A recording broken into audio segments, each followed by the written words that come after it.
नमस्कार। खबरों की खबर में आपका स्वागत है। कांग्रेस का तो अब भगवान ही मालिक है। पता नहीं 125 साल से भी ज्यादा पुरानी इस पार्टी के नेताओं को आखिर क्या हो गया है। यूपीए की अगुवाई करने वाली पार्टी अब दूसरों के छेड़े हुए मुद्दों पर अपनी राजनीति चमकाने में लगी हुई है। बिना सोचे समझे किसी भी क्षेत्रीय पार्टी के एजेंडे को अपना बनाने में देर नहीं लगाते। कभी समाजवादी पार्टी के पिछलग्गू बन जाते हैं, तो कभी अकालियों के पीछे चलने लगते हैं, तो कभी आरजेडी के पीछे, कभी शिवसेना और एनसीपी के पीछे। कांग्रेस ने अपनी खुद की सोच का तो इस्तेमाल करना ही छोड़ दिया है। इधर समाजवादी पार्टी के अध्यक्ष अखिलेश यादव ने कोविड-19 वैक्सीन को बीजेपी का वैक्सीन क्या कहा। बस कांग्रेस भी कूद गई इस वैक्सीन पर सवाल उठाने के लिए। वैसे कमाल के हैं टीपू भैया भी। बैठे बिठाए उन्होंने अपने वोट बैंक के चक्कर में जो शगुफा छेड़ा था, उन्हें क्या पता था कि कांग्रेस उसे कूद कर लपक लेगी। बीजेपी का वैक्सीन बताकर मियां अखिलेश तो मुसलमान वोटरों को अपने साथ जोड़ने का दांव खेल रहे थे। उन्हें तो डर इस बात का था कि जिस तरह से इस्लाम का हवाला देकर मौलवी और इस्लामिक स्कॉलर मुसलमानों को ये गैर हलाला वैक्सीन भी लगाने की सलाह दे रहे हैं, उससे तो उनकी राजनीति खटाई में पड़ जाएगी। कहीं वो जमात ये वैक्सीन लगाकर मोदी की मुरीद ना बन जाए। इसीलिए मियां अखिलेश ने इसे कोरोना का वैक्सीन ना बताकर इसे बीजेपी का वैक्सीन करार दे दिया था।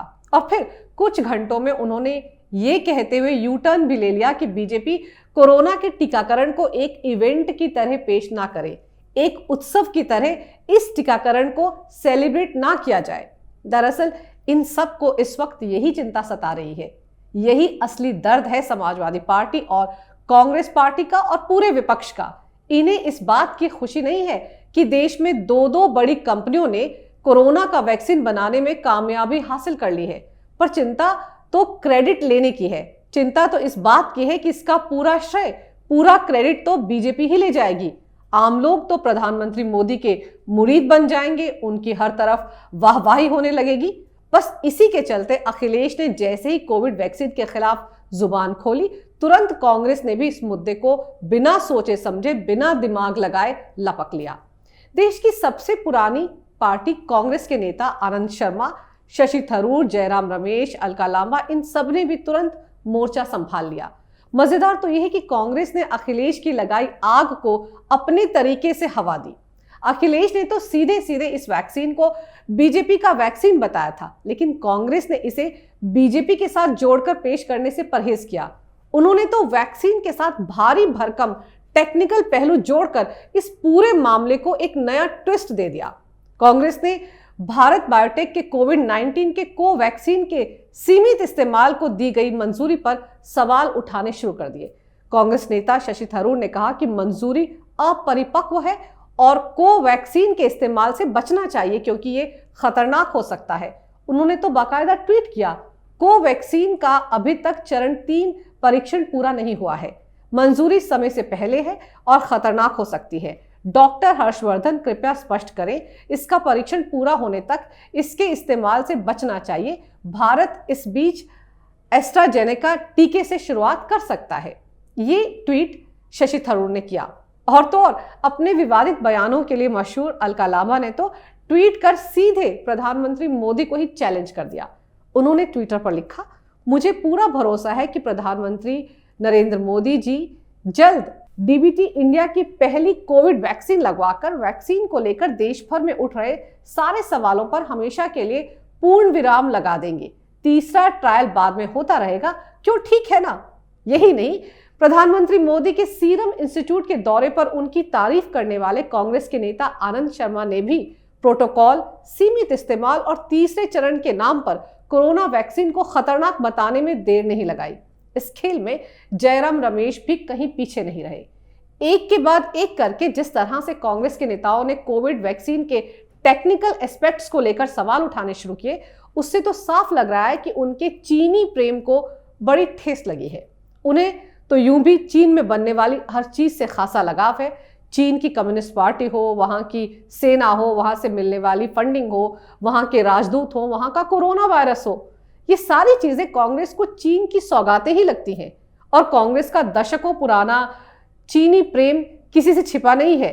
कांग्रेस के भावी अध्यक्ष राहुल गांधी तो चीन के प्रेम में पूरे के पूरे डूबे हुए हैं। वो लद्दाख में चीनी सेना की शान में कसीदे पढ़ते दिखते हैं।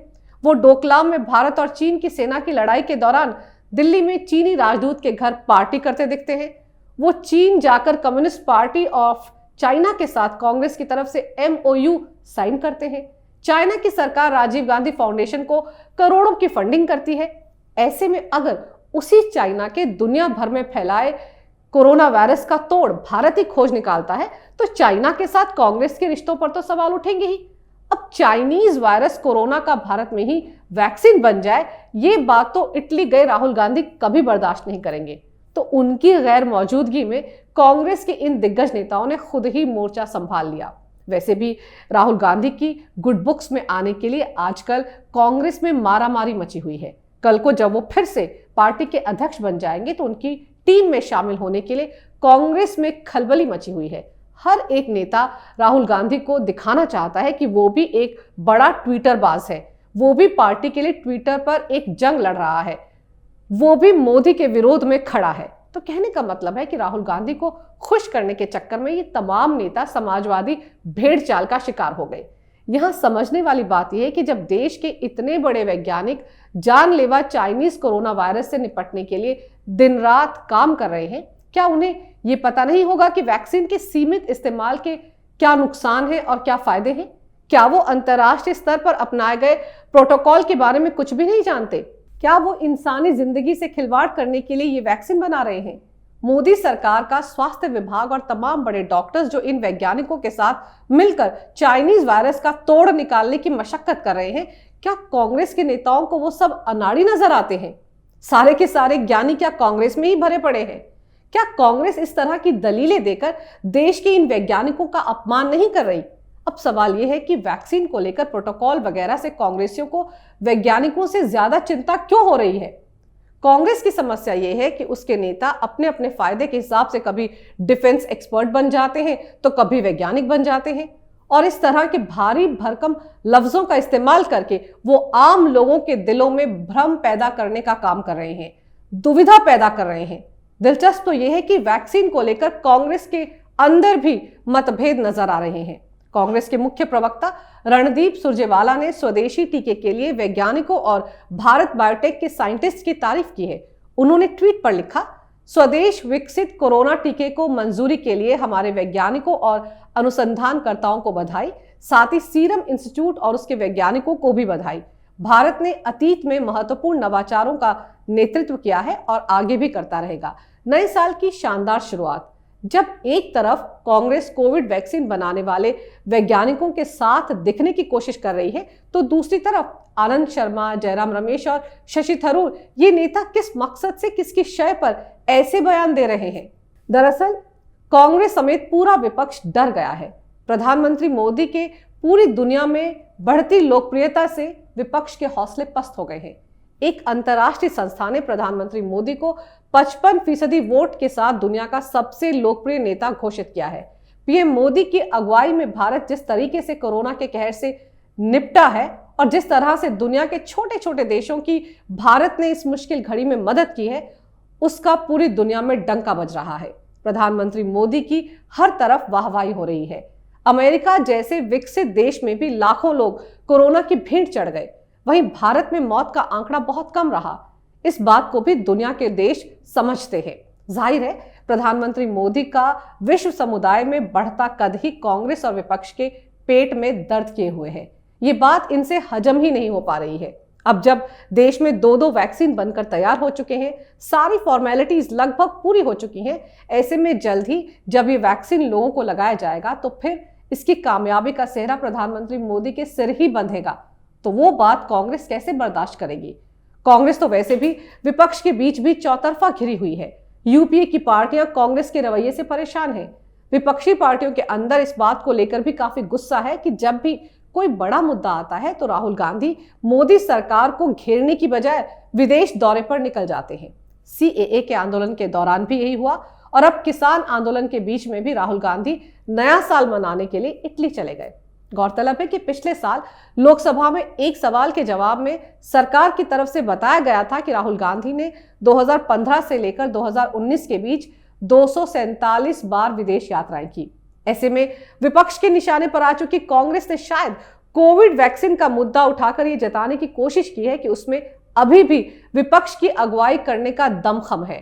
शायद इसीलिए कांग्रेस ने मुद्दा लपकते वक्त ये देखा ही नहीं कि एक बेहद संवेदनशील मुद्दे पर राजनीति करने का दाव उल्टा भी पड़ सकता है। वैसे भी अभी कुछ दिन पहले शिवसेना ने तो बाकायदा अपने मुखपत्र सामने में लिख दिया था कि कांग्रेस कमजोर हो गई है, अब विपक्ष की अगुवाई करने की ताकत उसमें नहीं बची है। ऐसे में यूपीए चेयरपर्सन का पद शरद पवार को दे दिया जाना चाहिए।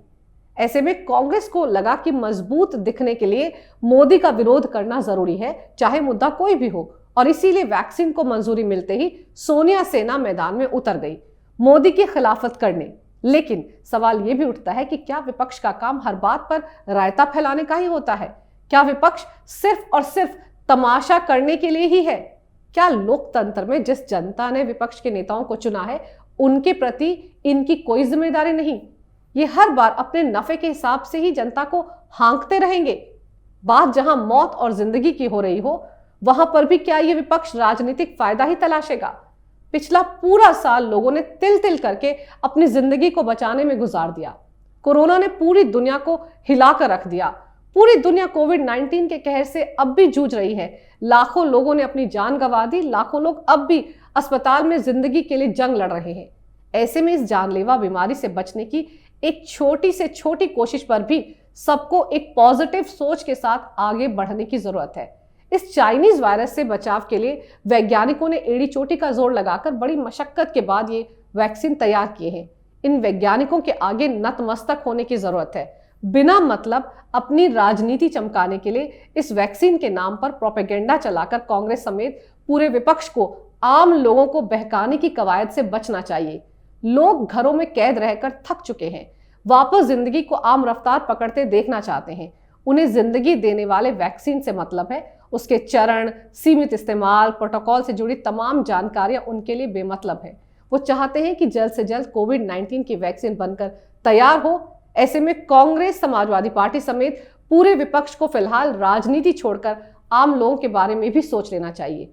जान रहेगी तो राजनीति करने के कई मौके मिलेंगे और कांग्रेस को इस भ्रम से निकलना भी जरूरी है कि मोदी का विरोध करके वो मजबूत बन जाएंगे। कांग्रेस का मोदी विरोधी एजेंडे का हाल 2014 और 2019 में सब देख चुके हैं।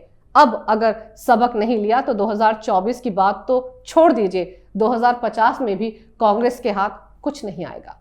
अगर आपको मेरा ये वीडियो अच्छा लगे तो कृपया इसे लाइक करें, शेयर करें और हमारे चैनल को सब्सक्राइब जरूर करें।